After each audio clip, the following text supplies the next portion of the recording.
Hello everyone, welcome into another Hawkeye Sports Report. Hawkeye Radio Network's Rob Brooks here to join us to break down some Iowa football once again. Rob, it was another close game for the Iowa Hawkeyes. That kind of seems to be the theme. Northern Illinois, a very worthy opponent, a very good opponent, but Iowa just couldn't get over the hump on Saturday. Everything comes right down to the wire, doesn't it? It does. Again on Saturday, and a tough loss for the Hawkeyes, and there have been several over the last couple of years. And you go back to that Central Michigan game, one of the strangest finishes you'll ever see. Purdue, another one at Indiana. Of course, the Hawkeyes did defeat Northern Illinois at Soldier Field last year, won that in a tight contest, but that's the way things have gone for the Hawkeyes as of late, and they haven't been on the right side of those close games, and hopefully that will turn this week. I think you always look at athletics, and it's hard to win. It's hard to win in football, it's hard to win in anything, but boy, there's always a point in time in games where, hey, you get that extra run, late innings in baseball. Does that propel you to victory? A big three-pointer or a good offensive possession in basketball, does that kind of get you over the hump? And I thought there was a couple of situations for the Iowa Hawkeyes last Saturday, especially in the third quarter, where, hey, can you take the lead to 10? Can you take it to 14 and maybe deliver that knockout punch? That's what the Hawkeyes, I think, will be looking to do this weekend. And Coach Ferentz said on Sunday night in an interview with him that this was maybe the cleanest first game of the year that he had seen in almost a decade. And you really got to think Jake Rudock did a very good game managing the game, and you got to be happy with what they saw from him. Well, all eyes were on Jake Rudock last week. There's no doubt about that, and really, I thought he performed very, very well. A little bit better than I kind of thought, because he was mistake-free, obviously, until the end. But a couple of things that really stick out. He hangs in the pocket. That touchdown to C.J. Fedorowicz, it looked like he was going to get hit at the last second from the left side, and he just hung in there for a split second, delivered a nice pass, and C.J. made the touchdown. And then, hey, this guy can use his feet. We talked a little bit about that last week. He can get you 6 yards to keep the chains moving. That's what a quarterback has to do. And how about that touchdown run right to the pylon? I mean, this guy knows where the first down marker is, and he knows where the goal line is. Not an easy thing to do in his first collegiate start. Showed some speed, yes he did. And on offense, they were over, I think, 450 yards. And then on defense, the linebackers, Christian Kirksey, Anthony Hitchens, and James Morris, they all really did very well for the defense. Yeah, they really did. I mean, you talk about making a play, and Kirk Ferentz told me at the half last Saturday about Christian Kirksey. Hey, good players make good plays, and a huge play for the Hawkeyes. I mean, down 10-0, and really quiet at Kinnick. And then the forced fumble, return, a thing of beauty, and then the offense really seemed to get some momentum, especially in that second quarter. I mean, Jake Rudock, 188 yards throwing at the half, and I think people liked this new look, no-huddle offense, going deep and connecting on a couple. Now those two passes, especially to Cotton and Powell, close to being 6 points. Now can you take that next step and throw a perfect pass and be able to get 6 points, even though Iowa did score off of one of those? Right. Now, a lot of people might be up in arms from losing to Northern Illinois, but this isn't the Northern Illinois team from 5-10 years ago. They're kind of taking the mold of a Boise State over the last 5 years, don't you think? Yeah, they have. I mean, they have been on the rise here, you're right, for about the last 5 years. Jerry Kill, who's now the Minnesota coach, was part of that resurrection. And, I mean, you kind of look at this program, they'll play anybody, any place, and obviously after the Iowa game last year, ran the table, went to the Orange Bowl, and they played Purdue in a couple of weeks. Purdue shocked by Cincinnati last weekend, 42-7. So Northern Illinois has a chance to defeat two Big Ten teams before they get into MAC play. I mean, they might be right there again this season in the BCS hunt. How about Missouri State coming to town this weekend? What can a game like this against a lesser opponent, like Missouri State, what can this do for the Iowa football team moving forward? Well, obviously, I think when you look at this game, you want to get off to a great start and take care of business. You do not want this to come down to a possession or two in the fourth quarter and be right back where the Hawkeyes have been several times the last couple of years. And I think that's a key thing to look for early on Saturday. Hey, at 11:30, a quarter to 12, what's the score? Because you want Iowa to have a couple of very good offensive possessions, maybe cause some turnovers, and then just break the will of Missouri State. This is not an upper echelon FCS team. I mean, there was 8 FCS teams that won last week, including Northern Iowa against Iowa State. 2 Valley teams won. How about North Dakota State over Kansas State? Right. Huge victories. Missouri State is not in that league, so Iowa should be able to impose their will, and I would look for a big breakout win on Saturday. Good. They need it. They need to get that monkey off the back. It's hard to believe it's been since that Michigan State game last year. Way too long. Way too long. That is way too long. Rob, thanks as always, and hopefully a little bit cooler for you on the sidelines this weekend. Hey, it might only be 90 instead of 105, right? Hey, it'll feel a little cooler. Yes, that's for sure. Rob, thanks as always for joining us. It'll be Iowa versus Missouri State on Saturday. Kickoff at 11 a.m., and it can be seen on the Big Ten Network. We'll be right back with more Hawkeye Sports Report after this.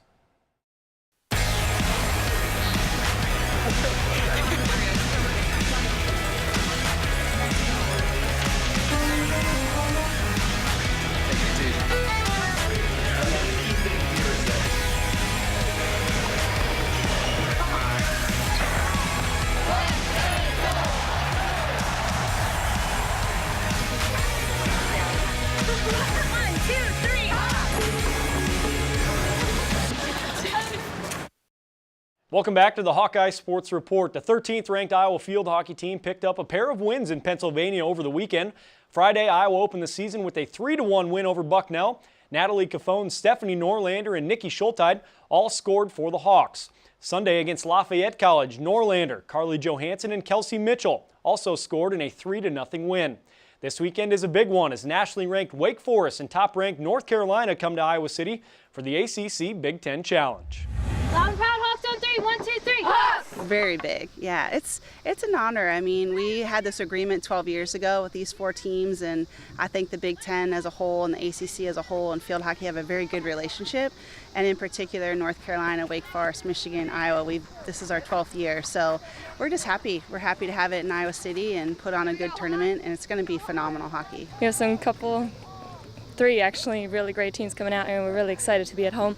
It really comes down to who wants it more, I believe, just because, I mean, we're all really skilled teams and we're all working really hard, but it just comes down to who wants it more. So I think we just got to be getting after it. We have some things to really train today and practice, but we have to take care of the details. I think we got a little sloppy last weekend, but we were able to get away with it a little bit. This weekend, you're going to be exposed. You know, you make silly mistakes and the ball's going to be down your throat. So we just have to clean up our possession and execute on corners. Iowa takes on Wake Forest Saturday at 11:30 a.m. on Grant Field. Sunday, it's Iowa and the top-ranked Tar Heels, also at 11:30. Let's turn our attention now to soccer. The Hawkeyes were in Stockton, California for a 1-0 victory over UC Davis and a 2-0 win against Pacific last weekend at the Pacific Soccer Classic. 5 Hawkeyes were named to the all-tournament team. This week, they kick off the 2013-2014 Iowa Corn Cyhawk Series against Iowa State. Oh, it's a huge rivalry, and I think it gets the juices going, and people get excited about the game, and the players get excited about the game, and I know they do as well. We're looking forward to it. They're a good team. They just played a Big Ten team in Minnesota and lost by a goal, but it was a pretty equal game. So we know if we play well there, then that'll give us confidence when we play some of the opponents over the next couple weeks. Wright State's a team that also has a pretty dynamic attacker, and then there'll be a gritty, hard, organized team, and so it'll be a good weekend for us. Iowa has just 2 seniors on the team this year. Alex Moline is one of them. She scored her first goal of the season, the 11th of her career in the win over Pacific. She is the subject of this week's 24 Hawks to Watch feature. It's been my favorite sport since I was little, and I mean, I always played basketball and soccer, but soccer's always been my favorite one, and I always knew I wanted to go to school to play soccer. She's got a rocket of a foot, trying to be accurate there, the header is on! She flicks this on over the head of Pinozo and ties the game for Iowa. Alex Moline, her first goal this season. I love the coaching staff. I mean, Ron's awesome, and the whole campus and community environment that surrounds the Hawkeyes is great. I mean, not having a pro team here really forces everyone to just love Iowa. We started recruiting her again because you see how hard somebody works, and you just say that player's going to get better every year. My freshman year, we struggled. We were at the bottom of the Big Ten, but these past years we've built up to the middle of the pack, and so I think goal should be just keep moving up. You know, she plays in the center of the field and does a little bit of the dirty work, but with her work rate and kind of energy on defense, and now she's added to our game the ability to start our offense going. There's a lot of games where if we're struggling a little bit offensively, she's a rock for us right in the middle of the field. We play a physical sport, and I think some players like to impose themselves in the game physically, and she does that as well. Alex has also scored a lot of very good goals for us, and sometimes they are on restarts and driven balls where she throws her body in there, where some people maybe are a little bit unsure at times, but she's not scared to do that. Scrappy. Scrappy. Yeah. Scrappy. Yeah. Yeah. It's always fun. I mean, the Big Ten's very, I'd say, physical conference too for soccer, and so I think our team has done awesome matching up against these other teams.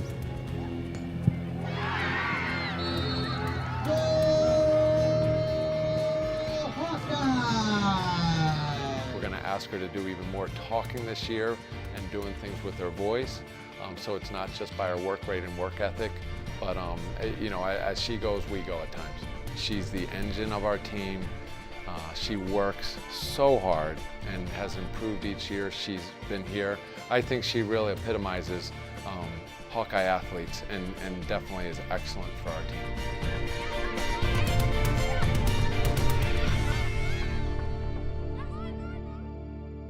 If you're not busy Friday night, the 7 p.m. soccer contest against the Cyclones will include fireworks. The Wright State Raiders of Dayton, Ohio are in town Sunday for a 1 p.m. contest. It was plenty hot last Friday, but the Iowa cross-country teams endured the heat against Illinois State. Matt Nelson has a recap. The National Weather Service says temperatures peaked at 101 degrees in Iowa City Friday afternoon. It wasn't that hot at the start of the women's 3K race at the Ashton Cross Country Course, but suffice it to say, it was a warm evening for a run. The Hawkeye Early Bird Invitational, the first meet of the year. Illinois State's Kaylee Ummel took the women's title, but the Hawks finished 2 through 5, led by Lena Plazik in just under 11 minutes, 8 seconds. Tess Wilberding, Courtney Martin, and Samantha Zishka round out the top 5 spots in the race. The Hawks win the team scoring 21-37. It was pretty hot, but I guess we kind of worked together. It was kind of planned to go with the pack and keep it up together as a group as long as we can, and then finish last stretch. I don't know, it was hot, so I guess everyone raced in the same conditions, but it was pretty tough for everyone. On the men's side, Iowa resting 3 of its top runners in the 4K race. Freshman Kevin Doherty of St. Paul, Minnesota getting after it. He wins his first collegiate race in a time of 12 minutes 34.52 seconds. Hawkeye Sam Chaney, Ben Anderson, Caleb Wilfong, and Sam Foreman finished 2 through 6. Iowa takes the team title with only 19 points to Illinois State's 37. I feel good. I mean, we were planning on running as a pack for about 2K, and then once I hit 2K, I felt pretty good, and I started making a move. The Hawkeye Harriers return to action at the Ashton Cross Country Course on September 13th with a black and gold invite. Matt Nelson, Hawkeye Sports Report. Thanks a lot, Matt. The Iowa volleyball team is 3-0 after winning the Chanticleer Invitational in South Carolina. It took 5 sets to gain wins over Wofford and Youngstown State. Then the Hawks defeated host Coastal Carolina in 4 sets to wrap up the weekend. Sophomore middle Alessandra Dietz was named tournament MVP after notching 41 kills and 16 blocks on the weekend. Senior libero Bethany Yeager also earned some recognition as she was named Big Ten Defensive Player of the Week after racking up 79 digs in the tournament. The conference honor was the first for Yeager in her career. Well, it was really nice for Alessandra because she's had such a great training camp. She's just a completely different volleyball player in person and everything this year. I mean, she's got just a really tremendous focus about her, and she just practices so diligently and purposefully every single day. So it was really nice for her to be rewarded because she had a great weekend. You know, she was our go-to player in a lot of situations, and just her energy on the floor really propelled us to those 5-set wins.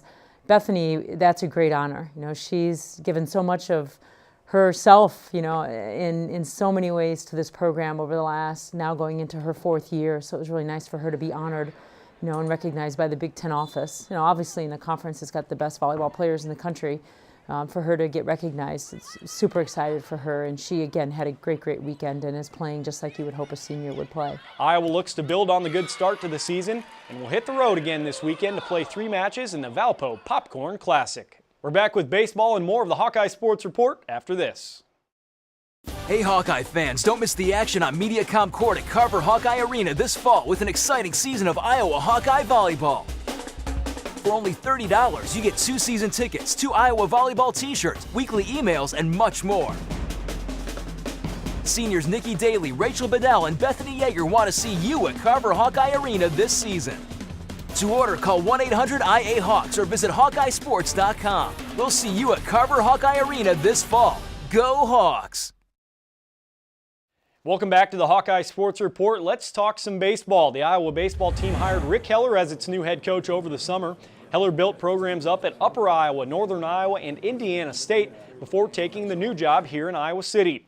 The Iowa baseball team opens fall ball on September 16th against the Ontario Blue Jays. Many former Hawkeyes have had solid minor league seasons, including 2013 Iowa graduates Matt Dermody and Andrew Hansey. Dermody was a 29th round pick of the Toronto Blue Jays. He's played for the Gulf Coast Blue Jays, and the Vancouver Canadians.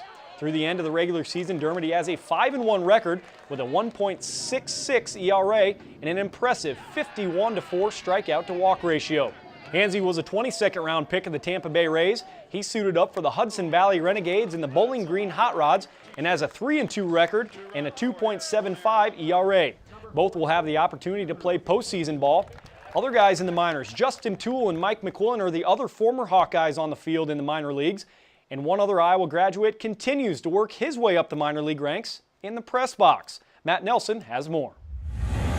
Lots of blue skies, some shadows will emerge a little bit later. Sounds are 4-6 against Iowa this year. Nashville is a city known for its sounds, namely its musical sounds. But the sound of these sounds belongs to 2004 University of Iowa alum Jeff Hem. Just learning the basics of journalism, whether TV or radio, was really where at Iowa I started to discover what that was all about. And then as I got later into school, I realized I wanted to go more into the play-by-play route. Next one to Halton, swung on, drilled in the air, deep left field, way back and gone. A titanic 2-run homer for Sean Halton, and the Sounds have their first lead of the night. Hem is in his 2nd season as the voice of Nashville's AAA team. He is just 1 level below the major leagues. It's been a long trek to this point, one that really started as a Hawkeye. What it was about for me was just getting a taste of it and learning, either covering a game or covering a story.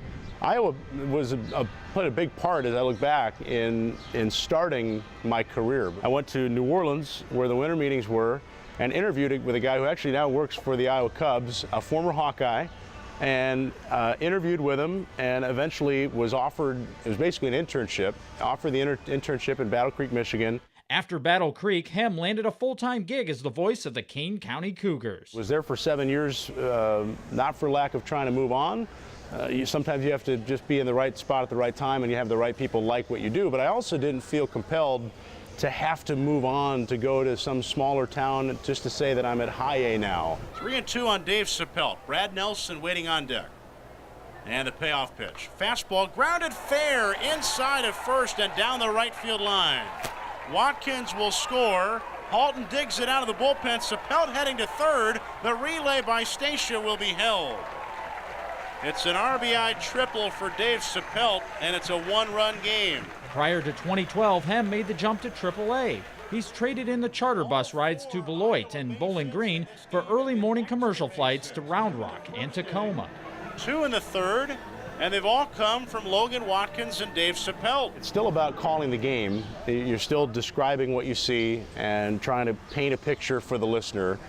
But at AAA, there is something to be said for the experience level of the players. Many of them have been in the major leagues. So in my case, with my goal of trying to get to the major leagues someday, I think there's value in being around those older players. Moscoso back to Seidel, and that one is low. He walked him. So Seidel does make it tough on his counterpart, and he coaxes a 2-out walk. And Moscoso picks up the rosin bag and slams it down on the back of the mound. Iowa graduate Jeff Hem is the sound of baseball in Nashville.